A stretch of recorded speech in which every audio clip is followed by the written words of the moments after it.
잠깐 기도하겠습니다. 하나님, 우리가 살아가는 인생이 너무 분주하고 또 쉴 곳이 없습니다. 우리의 인생이 피곤하고 마음 둘 곳이 없습니다. 그래도 우리에게 주님 알게 하셔서 천국 소망을 갖게 하시고 이 땅에서도 주님 예배하며 주님을 의지하고 주님께 기대어 울고 주님께 위로받을 수 있는 이 놀라운 은혜를 주셔서 감사합니다. 오늘 이 예배 시간이 하나님 말씀 때문에 새로워지는 시간, 하나님 말씀 때문에 우리의 마음이 하나님으로 향하여 변화되는 시간이 되게 하여 주시옵소서. 우리 모두의 귀를 주님께 기울입니다. 친히 이 땅에 말씀으로 오신 주께서 저희들에게 말씀하시고 저희 모두가 주의 음성을 듣는 복된 시간이 되게 하여 주시옵소서. 예수님의 이름으로 기도하옵나이다. 아멘.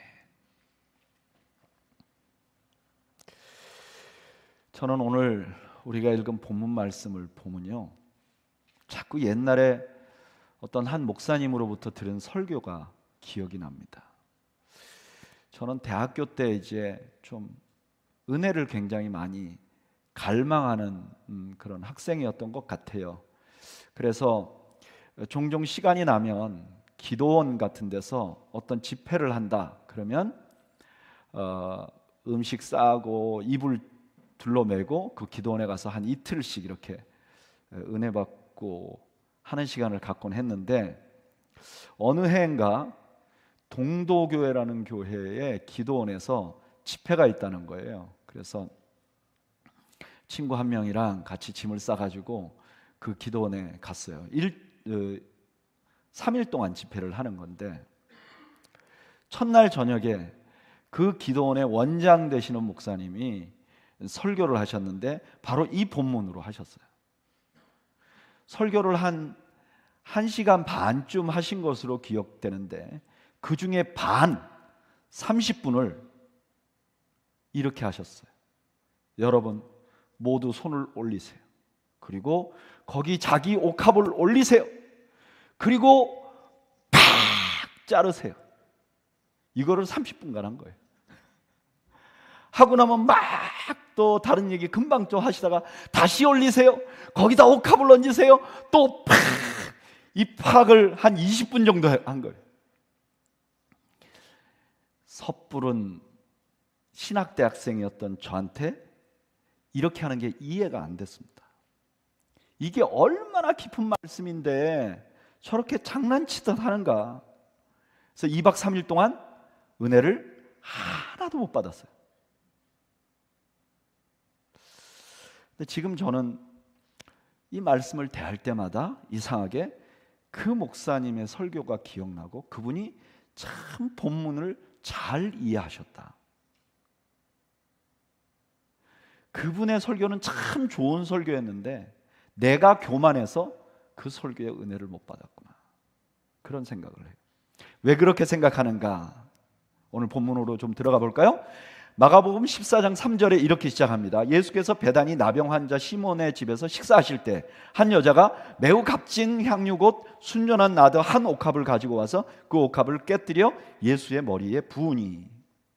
예전에 나병 환자였던 그 시몬이라는 사람의 집에서 잔치가 열렸어요. 예수님이 초대됐고 그것에 예수님이 식사하시고 계세요. 그런데 그때 한 여인이 매우 값진 향유를 가지고 예수님 앞에 나왔어요. 그리고 그 향유를 담은 함을 깨뜨려 가지고 예수님께 부었어요. 이 향유가 어느 정도 가치가 있는가? 5절에 보면 300데나리온이라고 말합니다. 여기 한 데나리온은 노동자가 1일 벌 수 있는 임금이라고 봐요. 그러면 300데나리온이면 1년치 연봉이에요. 근데 1년치 연봉 되는 것만한 금액을 깬 거예요. 그리고 예수님께 부어버린 거예요. 14장 4절에 보면 어떤 사람들이 화를 내며 서로 말하되 어찌하여 이 향유를 허비하는가? 5절에 이 향유를 300데나리온 이상에 팔아 가난한 자들에게 줄 수 있었겠도다 하며 그 여자를 책망하는 거예요. 난리 났죠. 어떻게 이럴 수가 있느냐 책망하는 거예요. 그런데 그에 대해서 예수님의 반응은 다릅니다. 14장 6절 이렇게 말합니다. 예수께서 이르시되 가만두라. 너희가 어찌하여 그를 괴롭게 하느냐? 그가 내게 좋은 일을 하였느니라. 좋은 일을 했다. 이거는 최고의 일을 했다. 그런 의미가 있습니다. 그 여인을 그냥 두세요. 나에게 이 여인이 할 수 있는 최고의 일을 한 거예요. 예수님이 이렇게 말씀하신 거죠. 도대체 예수님은 왜 이렇게 말씀하셨을까? 왜 이 여인의 이 허비가, 이 낭비가 예수님을 위하여 최고의 일이라고 말씀하셨는가? 오늘 그 이유를 함께 살펴보면서 은혜를 나누려고 해요. 저를 따라하시죠. 첫째, 예수님의 죽음의 의미를 알려주기 때문입니다. 이 여인의 행동이 왜 예수님께 최고의 일이었느냐? 예수님 죽음의 의미를 이 여인이 알려주고 있기 때문에 그래요. 여러분, 예수님께서는 이 본문이 있기 전에 여러 차례 예수님이 십자가에 죽으실 것을 말씀하셨어요. 근데 제자들은 아무도 이해를 못했습니다. 마가복음 9장 31절 32절에 보면 이는 제자들을 가르치시며 또 인자가 사람들의 손에 넘겨져 죽임을 당하고 죽은 지 3일 만에 살아나리라는 것을 말씀하셨기 때문이더라. 그러나 제자들은 이 말씀을 깨닫지 못하고 묻기도 두려워하더라. 제자들은 예수님 십자가의 이야기를 들었는데 믿지 않았다는 거예요. 그런데 적어도 이 여인은 예수님의 말씀을 귀담아 들었던 것 같아요. 왜냐? 여기 이 여인이 드린 향유가 나드라는 향유입니다. 이 나드는 예수님 당시에 어떤 용도로 쓰였냐면은 사람이 죽잖아요. 그러면 이 시신이 팔레스타인에 금방 부패합니다. 그러니까 빨리 장례를 치르는데 그 장례를 빨리 치르는 사이에도 시신이 부패를 해요. 그러니까 이렇게 부패하면 이게 냄새가 너무 많이 나니까 보통은 장례에 향유를 그 시신 근처에다 붓습니다. 그래서 그 시신에 썩는 죽음의 냄새를 방어하는 거죠. 그때 사용하는 것이 나드였어요. 게다가 주님께서 이 여인이 한 일을 이렇게 말씀하십니다. 8절 우리 다 같이 한번 읽어볼까요? 14장 8절 시작. 그는 힘을 다하여 내 몸에 향유를 부어 내 장례를 미리 준비하였느니라. 아멘. 이 여인은 적어도 예수님께서 십자가에 죽으실 것을 믿는 믿음 안에서 한 행동이었어요. 그런데 여기 이 예수님의 말씀을 보면 조금 의문이 있어요. 자, 이 여인의 행동이 예수님의 장례를 미리 준비하고 있다고 말합니다. 예수님의 장례를 미리 준비한다고 보면 이 향유를 깨는 게 맞나요? 보관하는 게 맞나요? 보관하는 게 맞죠. 예수님이 장차 돌아가실 건데 그 시신을 위해서 이 향유를 준비했어요. 이거 보관해야 되잖아요. 근데 지금 이 여인은 보관하지 않고 깨버렸어요. 근데 이 깨버린 것을 예수님이 나의 장례를 위해서 준비하는 거라고 말하는 거예요. 그렇다면 여기 이 여인이 준비했다는 것은 실제로 예수님이 죽으실 때 몸에다 향유를 넣는 그런 준비는 아니었을 거예요. 그렇다면 예수님께서 이 장례를 준비한다고 하는 것은 무슨 의미일까? 아마도 이 여인의 행동이 예수님의 죽으심이 어떤 의미가 있는지를 잘 이해하도록 미리 준비시켜 주는 것이 아닌가라고 생각할 수 있어요. 그러니까 다시 말하면 이 여인이 한 행동을 잘 보면 예수님의 죽으심에 어떤 특별한 의미를 우리에게 알려주고 있다는 거예요. 그러면 이 여인의 행동은 예수님의 죽음에 대해서 어떤 의미를 알려주는가? 본문을 조금 더 자세히 보면요, 오늘 읽은 우리 1절부터 11절까지는 마가복음에서 흔히 나오는 샌드위치 구조로 되어 있어요. A, B, A 이렇게 단락이 되어 있는 거예요. 1절부터 2절까지는 유월절에 대제사장들이 예수를 죽이려고 해요. 그런데 유월절이니까 죽이지 말자 그래요. 근데 3절부터 9절까지는 오늘 본문 이 여인이 예수님에게 향유를 붓는 사건이 나오고 10절, 11절에는 유다가 예수님을 넘겨주는 장면이 나와요. 이 세 단락의 공통점은 뭐냐면은 예수님의 죽으심이에요. 그러니까 이 본문은 예수님의 죽으심에 대해서 얘기하고 있는 본문 가운데 있죠. 그런데 이 여인이 옥합을 깬 이야기 말고 그 앞뒤의 얘기는 어떤 공통점이 있냐면은 유월절이라는 공통점이 있어요. 대제사장과 서기관은 예수님을 죽이고 싶은데 유월절이라 안 죽이려고 해요. 그런데 가룟 유다가 유월절에 팔아요. 그래서 예수님이 유월절에 죽으시는 거예요. 그러니까 예수님이 유월절에 죽으셨어. 근데 이것은 예수님의 의도도 아니고 그 서기관과 바리새인 대제사장의 의도도 아니야. 이건 사람으로부터 나오는 의도가 아니야 라는 것을 알려주는 거예요. 예수님이 유월절에 죽으셨어요. 그런데 그것은 예수님의 그 사람들의 의도가 아니었어요. 그런데 그 유월절날 죽으시는 예수님께서 자기의 죽음에 관해서 뭐라고 말씀하셨는가? 마가복음 14장 24절. 참 중요한 말씀이에요. 한번 읽어볼까요? 시작. 이르시되 이것은 많은 사람을 위하여 흘리는 바 나의 피 곧 언약의 피니라. 예수님이 유월절에 죽으실 텐데 그 유월절에 죽으시는 피는 많은 사람을 위하여 흘리는 언약의 피라는 거예요. 그러면 예수님은 누구신가? 유월절에 죽으시고 그 피로 많은 사람을 살리는 그분은 누구신가? 유월절의 어린 양이라는 거예요. 그러니까 오늘 이 본문의 양쪽은 예수님이 유월절에 십자가에 죽으시는데 예수님이 유월절에 죽으신 이유는 예수님의 죽음이 마치 구약시대 때 출애굽 때 유월절 어린 양이 죽은 죽음과 같은 의미를 가지고 있다는 뜻입니다. 그런데 이것이 마가가 이 성경을 쓸 당시에 매우 중요한 개념이었어요. 왜냐하면 초대교회 때 아주 교회를 힘들게 만드는 이단이 있었어요. 그 이단이 누구냐? 할레파라는 이단이었어요. 이 할레파라는 이단은 이렇게 주장해요. 여러분, 구원을 받으려면 예수님을 믿어야 돼요. 근데 여러분 알죠? 예수님도 유대인이에요.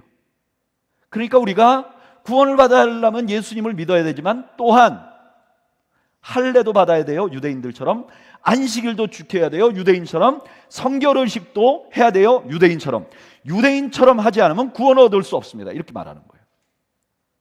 그러니까 초대교회 성도들은 이미 예수님만 믿으면 구원 얻는다 그래서 유대인의 정결의식을 안 했단 말이에요. 근데 이 사람들이 들어와서 그 정결의식을 지켜야 돼라고 막 압박을 하니까 초대교회 성도들이 막 흔들리기 시작했어요. 심지어 베드로도 이 할례파들이 와서 막 압박을 하면 외식하느라 도망가서 바울에게 책망을 받은 적도 있었어요. 그런데 오늘 본문은 할례파의 주장이 전혀 맞지 않다는 것을 맞지 않다는 확신을 줘요. 생각해 보세요. 출애굽할 때 하기 전에 10번째 재앙이 있었어요. 이 재앙은 장자가 다 죽는 재앙이에요. 근데 하나님이 그렇게 말씀하셨어요. 죽음이 너희들을 지나가면서 장자를 다 칠 텐데 그걸 넘어가게 하는 방법이 있다. 그것은 양을 잡아. 그래서 그거를 문설주에 발라. 그러면 문설주에 피가 있는 자들은 다 넘어갈 거예요. 내가 유대인이건 내가 애굽 사람이든 내가 착하게 살았던 내가 악하게 살았던 상관없어. 그날 저녁에 유월절 어린 양의 피가 문설주에 발린 사람은 죽음이 넘어가. 문설주에 유월절 어린 양의 피가 없으면 죽어요. 구원은 그의 선함과 그가 누구인지에 달려있는 게 아니라 어린 양의 피에 달려있다는 거예요. 그런데 예수님의 피가 바로 그런 유월절 어린 양과 유사하다는 거예요. 누구든지 예수 그리스도를 믿으면 그가 유대인이건 이방이든 건 상관없이 구원을 얻는다는 것입니다. 유대인처럼 규율을 지키던 유대인과 같이 규율을 지키지 않고 살던 어쨌든 예수 그리스도를 믿기만 하면 구원을 얻는다는 것입니다. 이것이 기독교의 진리예요. 여러분, 우리 주님은 유월절 어린 양같이 죽으셨음을 믿으시기를 바랍니다. 그래서 그분의 피를 믿으면 구원을 얻어요. 내 신분이 문제가 아니에요. 내가 몇 대째 예수 믿었는지 상관없어요. 내가 어떤 행동을 하고 사는가, 내가 착하게 사는가 악하게 사는가가 중요하지 않아요. 그냥 믿으면 끝나요. 여기에 물 타면 안 돼요. 여기에 뭐 섞으면 안 돼요. 이건 기독교가 아니에요. 기독교는 오직 믿음으로 구원을 얻는다는 것을 믿는 믿음이 기독교 믿음임을 여러분 확신하시기 바랍니다. 흔들리지 마세요. 여러분, 우리 사탄은 우리가 좀 죄를 짓는다든지 우리가 좀 영적으로 낙심하면 흔들어요. 우리 믿음의 기본을 막 흔들어요. 우리가 흔들릴 수 있습니다. 그러나 그가 어떤 존재이든지 우리의 구원은 흔들 수 없음을 여러분 믿으시기를 바랍니다. 믿으면 끝나는 것입니다. 그래서 찬송가 265장에서 이렇게 말해요. 주 십자가를 지심으로 죄인을 구속하셨으니 그 피를 보고 믿는 자는 주님의 진노를 면하겠네. 내가 그 피를 유월절 그 양의 피를 볼 때에 내가 널 넘어서 가리라. 아멘. 나 때문이 아니에요. 나 때문에 구원 얻는 게 아니에요. 내가 믿고 있는 예수 그리스도의 보혈로 우리가 천국을 가는 거죠. 그런데 이 구약의 이야기에서 놓치고 있는 부분이 있어요. 뭐냐면은 구약은 이 어린 양의 피가 준 혜택은 아주 잘 설명해요. 그런데 구약의 출애굽기에는 이 어린 양이 자기 피를 주기 위해서 어떤 일을 당했는지는 놓치고 있어요. 오늘 본문도 1절, 2절과 10절, 11절에서 예수님이 어린 양으로서 유월절 어린 양으로서 십자가를 질 것이라는 거, 그거는 설명하세요. 그런데 그거를 수행하기 위해서 예수님은 어떤 일을 하셨는지를 기록해 놓지 않고 있어요. 오늘 본문 3절에서 이 여인이 옥합을 드린 그 사건은 바로 그것을 설명하고 있는 거예요. 여러분, 오늘 본문의 여인의 모습을 다시 한번 좀 생각해 보죠. 이 여인이요, 나드가 가득한 옥합을 가지고 왔어요. 이 옥합은 이 여인에게 생명 같아요. 300데나리온이라면 평민에게 어마어마한 돈이에요. 그리고 이 향유는요, 이 여인에게 어쩌면 노후 대책이었을지도 몰라요. 예수님 당시에 이렇게 남편이 없는 여인들이 흔히 하는 그 노후를 위한 재테크가 뭐였냐면은 이 향유를 모으는 거예요.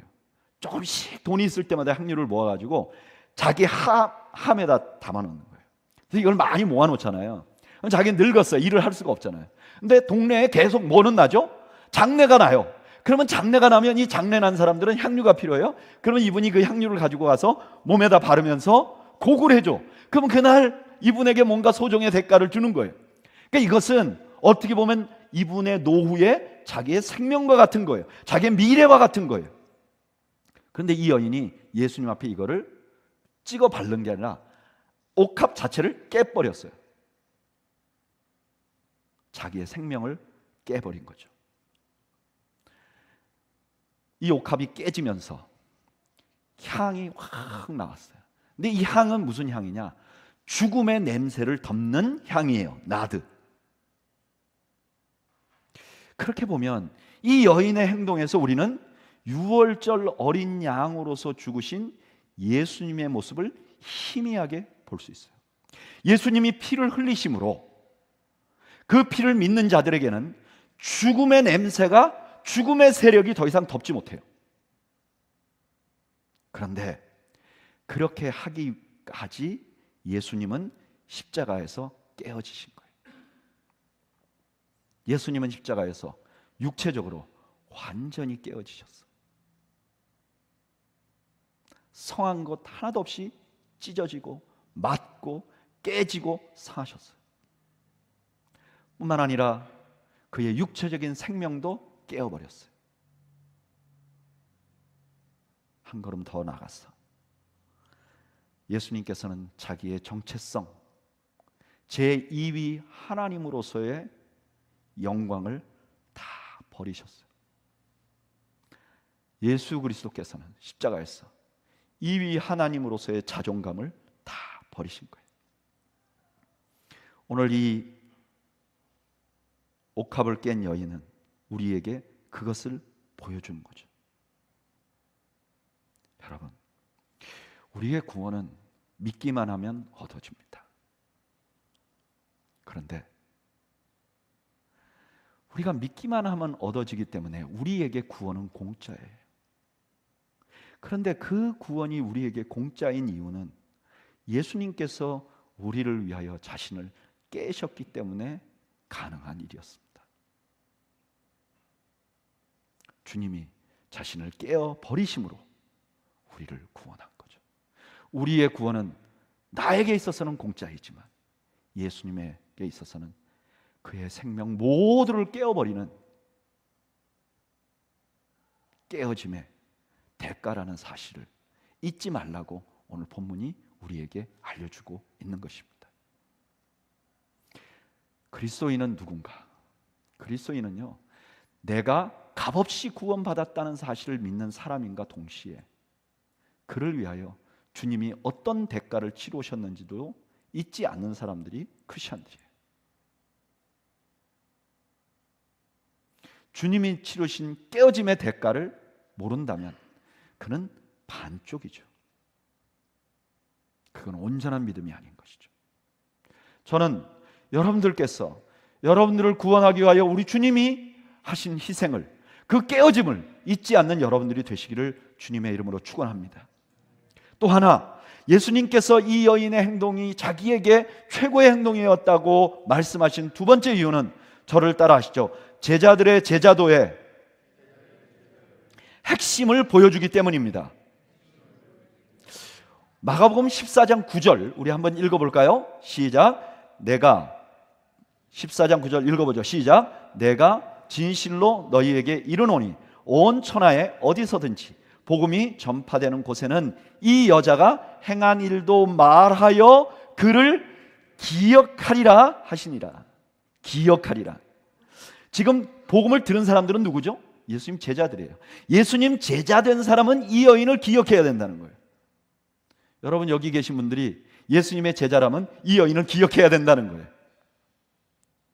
이건 무슨 뜻이죠? 그냥 기억만 하라는 뜻이 아니죠. 예수님의 제자가 되면 이 여인같이 그렇게 해야 된다는 거예요. 이 여인은 예수님의 모습을 드러내 준과 동시에 예수님을 따르는 제자들이 어떤 모습으로 살아야 되는가 하는 것을 보여주는 것이죠. 이 여인이 보여주는 건 뭐죠? 주님의 제자들은 자기가 깨어지면서 공동체 안에 죽음의 냄새를 없애는 사람들이라는 거예요. 이거를 굉장히 실감나게 기록한 분이 요한이에요. 요한은 요한복음 12장 3절에 이렇게 말합니다. 우리 한번 읽어볼까요? 다 같이 요한복음 12장 3절 시작. 마리아는 지극히 비싼 향유 곧 순전한 나드 한 근을 가져다가 예수의 발에 붓고 자기 머리털로 그의 발을 닦으니 향유 냄새가 집에 가득하더라. 비슷한 장면이죠. 향유가 부어졌어요. 자기의 전 재산 자기 거를 깨어서 드렸어요. 그랬더니 그 향기가 가득 차서 그 집 안에 그 함께 모인 제자들 모두를 덮었어요. 예수님의 제자는 어떤 사람들이냐? 자기 자신이 깨어짐으로 세상의 향기가 가득하게 하는 분들이 바로 예수님의 제자들이라는 거예요. 이 말씀은 예수님께서 제자들에게 직접 당부한 말씀과도 일치해요. 마가복음 8장 34절에 예수님께서 예수님을 따르는 제자들에게 이렇게 말씀하셨어요. 무리와 제자를 불러 이르시되 누구든지 나를 따라오려거든 자기를 부인하고 자기 십자가를 지고 나를 따를 것이니라. 여기에 자기를 부인하고 라는 말이 자기를 깨뜨리고 라는 말과 동일한 것이죠. 제자는 어떤 사람들이냐? 자기를 깨뜨린 사람들이에요. 저는 여러분들이 제자가 되기를 축복합니다. 얼마 전에 제자인가 팬인가 하는 책이 유행을 한 적이 있어요. 너무나 많은 사람들이 예수님의 팬으로 존재한다는 거예요.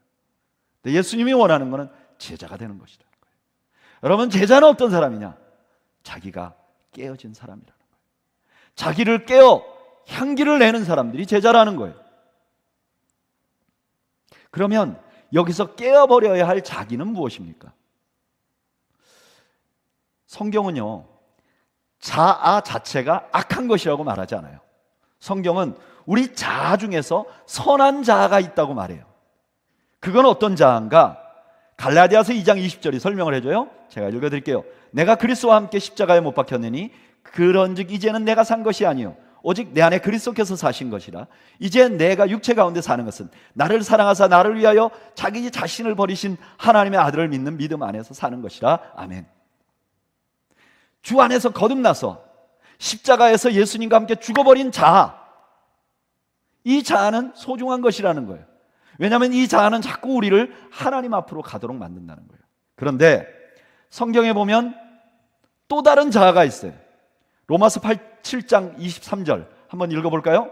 로마서 7장 23절 읽어보죠. 시작. 내 지체 속에 한 다른 법이 내 마음의 법과 싸워 내 지체 속에 있는 죄의 법으로 나를 사로잡는 것을 보는도다. 내 안에 자아가 있는데 이것이 자꾸 나를 끌어서 죄를 짓게 만든다는 거예요. 이 죄를 짓게 하는 자아를 어거스틴은 뭐라고 말했냐면 자기 사랑이라고 말했어요. 여기 예수님이 깨어버리라고 한 그 자기 깨어짐의 자기라는 말은 자기를 사랑하는 자기라는 거예요. 우리가 깨어버려야 할 자기는 누구냐? 이 깨어버려야 할 자기의 가장 중요한 특징은 자기를 사랑하는 거예요. 그래서 이런 자기는 목표가 자기 자신이에요. 기준도 자기 자신이에요. 그래서 이분들은 항상 내가 행복한가? 내가 만족한가? 내가 이해가 되는가? 나에게 도움이 되는가? 이것만 생각하는 거예요. 이것의 기준이 되는 자아. 그런데 이것을 사랑하면 어떻게 되느냐? 우리의 자존심이 우상이 되는 거예요. 그래서 누군가가 나의 자존심을 건드려버리면 견디지를 못하는 거예요. 그래서 심지어 사람을 죽이기도 하는 거죠. 가끔 한국에 있을 때 뉴스를 보면 우발적으로 사람을 죽인 사건들이 나오곤 합니다.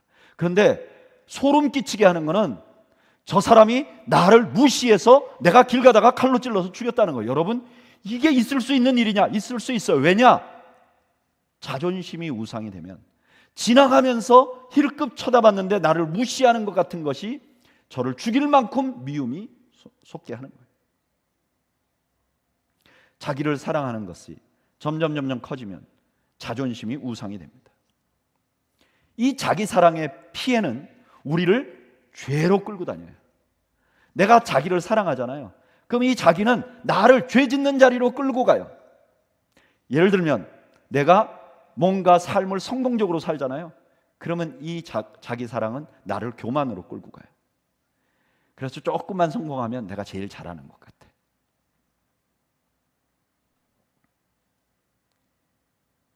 제가 목회자가 처음 됐을 때 설교를 하고 나서 성도들이 전도사님 오늘 너무 설교 은혜 받았어요.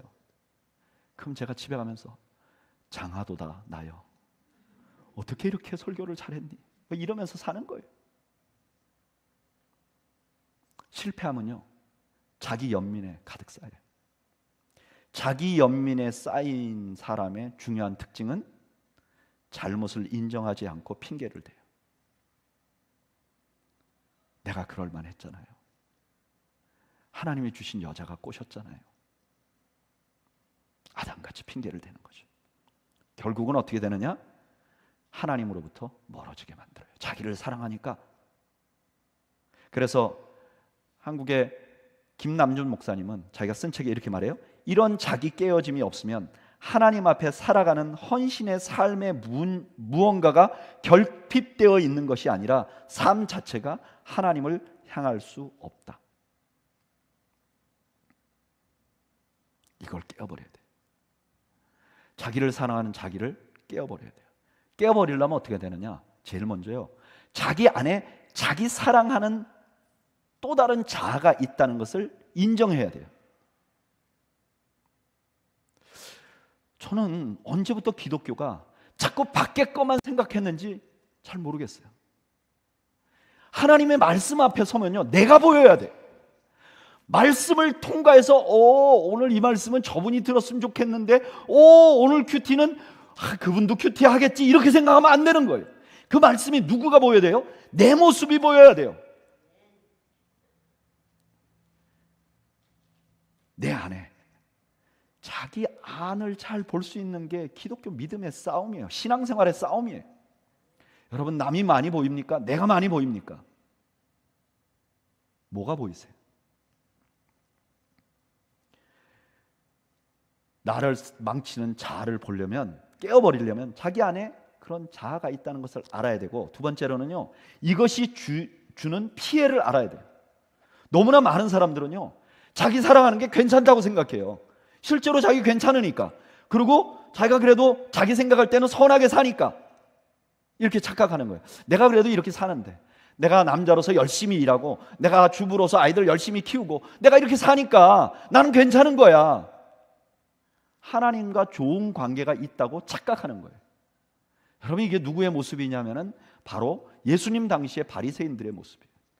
바리새인들은요, 자기들이 율법을 지킨다고 해서, 몇 가지 자기들이 원하는 율법을 지킨다고 해서 하나님과 자기가 매우 친밀하다고 생각했어요.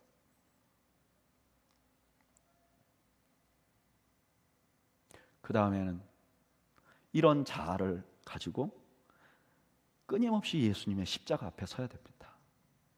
여러분, 우리는요, 우리를 너무 사랑해서 우리를 못 죽여요.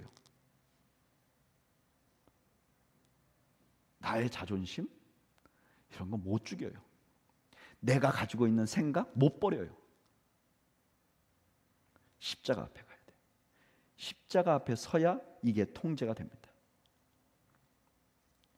제가 계속해서 십자가 설교를 하는 이유는, 첫째로 성경이 십자가에 대한 얘기를 하기 때문이에요.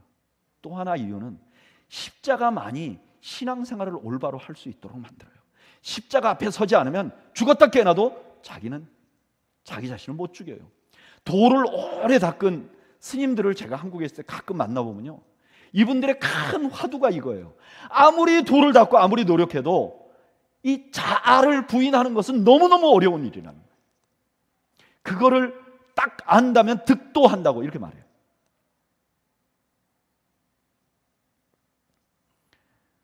십자가 앞에 서야 됩니다. 말씀 앞에 서야 돼요. 그리고 또 하나, 십자가 앞에 서는 것만으로 부족합니다. 십자가 앞에 서서 성령님께 간구해야 돼요. 성령님, 나를 깨워주십시오. 나를 깨워주십시오. 내 이 약한 자아를 깨뜨려 주십시오. 그리고 마지막에는 결단해야 합니다. 안 하기로 결정하셔야 됩니다. 나를 부수기로 결단해야 됩니다. 죄는요, 스스로 물러가지 않습니다. 우리가 결단해야 됩니다. 이것을 기독교 오랜 영성 훈련자들은 죄 죽임이라고 했습니다. 우리는 죄를 죽여야 해요. 우리는 죽일 수 있어요. 왜냐하면 우리가 예수 그리스도의 능력으로 구원받았기 때문에 죄를 이길 수 있어요. 그런 능력이 있어요. 그래서 우리는 죄를 이겨야 해요. 죄에게 결단할 수 있어야 돼요. 제자란 누군가 자기를 죽일 수 있어요. 자기를 깨뜨릴 수 있어야 돼요. 그리고 그 깨뜨린 자기를 통해서 내 주변 사람들이 향기를 경험할 수 있게 하는 것이 제자라는 거예요. 여러분 오늘 예배 나오셨는데 여러분 마음에 은혜가 있으세요? 감사합니다. 여러분들 주변이 향기로우세요? 여러분들의 가정과 교회가, 여러분들의 공동체가 향기로우세요? 만약에 그렇다면 너무 감사한 일이고, 만약에 그렇지 않다면 혹시 내가 살아서 그런지 아는가? 우리를 돌아봐야 돼요. 할리 나우엔이라는 신부님이 있잖아요. 영성 분야의 금세기 최고의 학자라고 말하죠. 이분이 쓴 책 중에 영성의 길이라는 책이 있어요. 근데 이 책에 이런 이야기가 나옵니다. 어떤 오래전 옛날에 이야기예요. 성자처럼 존중을 받는 어떤 나이 많은 수도사가 있었어요. 근데 이 수도사는 그 수도원에 항상 그 꽃밭을 이렇게 정리하는 일을 했어요. 근데 그 수도원에 아주 젊은 수도사 하나가 왔는데 교만하기가 그지없어요. 그런데 그 교만한 수도사가 지나가니까, 젊은 수도사가 지나가니까 나이 드신 수도사가 저를 좀 도와주세요 이렇게 말을 합니다. 그리고 자기가 그 만들어 놓은 꽃밭에 흙에 물을 좀 부어 달라고 합니다. 이분이, 젊은 수도사님이 나이 드신 분이 시키니까 물을 떠다가 붓습니다.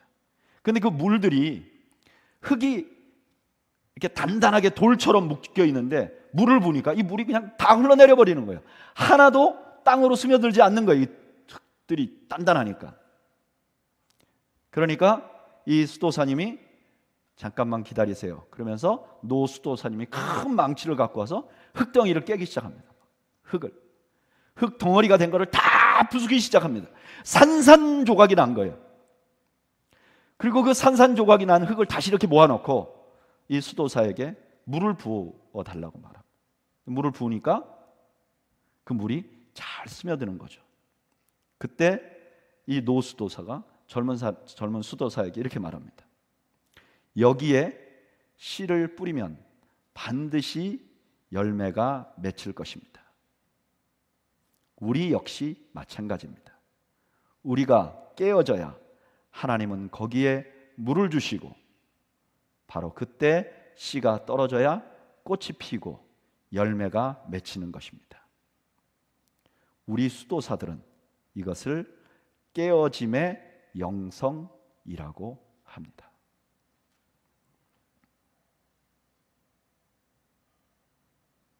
깨어짐의 영성. 말씀을 정리해 보죠. 우리 주님은 자신이 깨어지시면서 우리를 구원하셨어요. 그리고 우리 제자들에게도 우리를 깨고 우리 주변을 향기롭게 만들라는 사명을 주신 것이죠.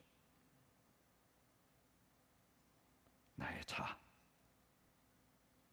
내가 소중하게 생각하는 것, 내가 주인같이 생각하는 것, 이것을 내려놔야 하는 거죠. 이것을 내려놔야 우리의 인생이 풍랑이 없는데,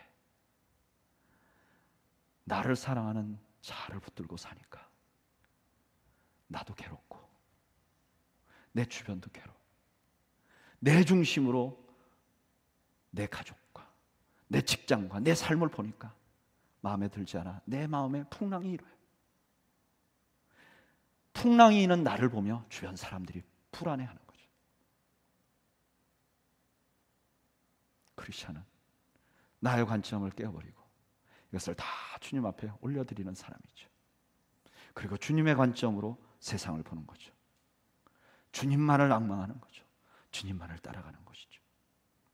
저는 여러분들의 자아를 깨어버려서 깨어짐의 영성을 경험하는 여러분들이 되시기를 주님의 이름으로 축복합니다. 우리 그런 마음을 가지고 찬양을 한 곡 드리겠습니다. 내가 주인 삼은 모든 것 내려놓고 내 주 대신 주 앞에 나가. 이 찬양을 드리면서 내가 뭘 내려놓지 못해서 지금 불편한가, 내가 무엇을 깨어버리지 못해서, 우리 주님은 나에게 뭘 깨어버리라고 할까, 무엇을 요청하실까, 우리가 좀 생각하면서 한번 찬양을 드리겠습니다. 우리 다 함께 찬양하겠습니다. 내가 주인 삼은 모든 것 내려놓고 내 주 대신 주 앞에 나가. 내가 사랑했던 모든 것 내려놓고 주님만 사랑해. 내가 주인 삼은 모든 것 내려놓고 내 주 되신 주 앞에 나가 내가 사랑했던 모든 것 내려놓고 주님만 사랑해. 주 사랑 거친 풍랑에도 깊은 바다처럼 나를 잠잠케 해. 아멘. 주 사랑 내 영혼의 반석 그 사랑 위에 서리. 우리 한번 눈을 감지요.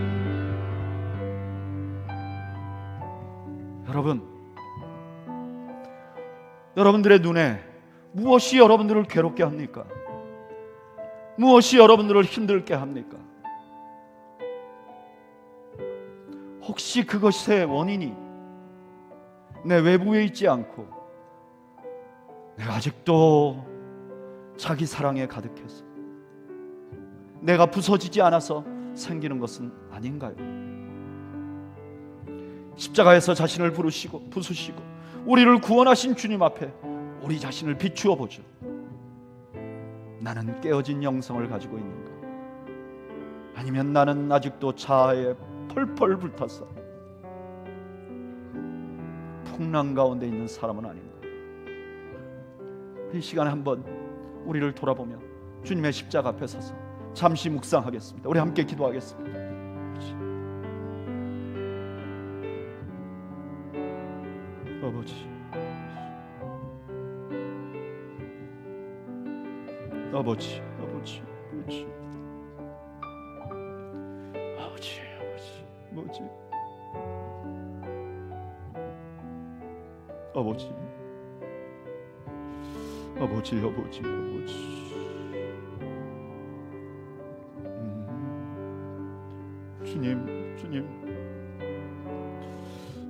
아버지 주님 아버지 저희들이 깨버리고 하나님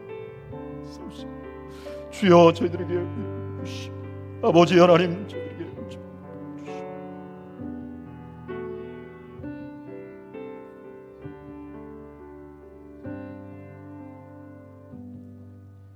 이제는 우리를 위하여 십자가에서 깨어지며 피 흘리시며 우리를 구원하신 예수 그리스도의 은혜와 그 아들을 우리에게 보내신 아버지 하나님의 그 크신 사랑과 성령님의 교통하시고 인도하시며 깨닫게 하시는 역사가 자기 깨어짐으로 우리 주님의 참 제자가 되어 주님을 향해서 하나님을 향해서 더 굳건히 살아가기로 다짐하는 주의 백성들 머리머리 위와 이들의 가정과 이들의 생업 위에 지금으로부터 영원 무궁토록 함께 있을지어다. 아멘.